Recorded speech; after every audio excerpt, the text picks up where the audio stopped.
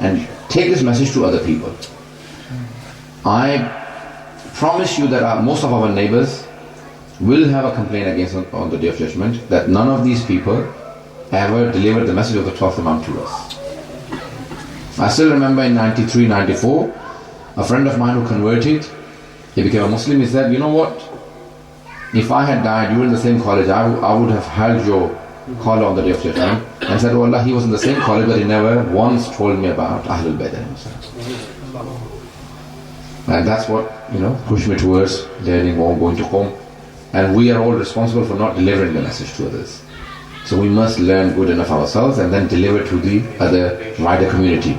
And I promise you, there is more acceptability in Europe and in North America than any of the Muslim countries.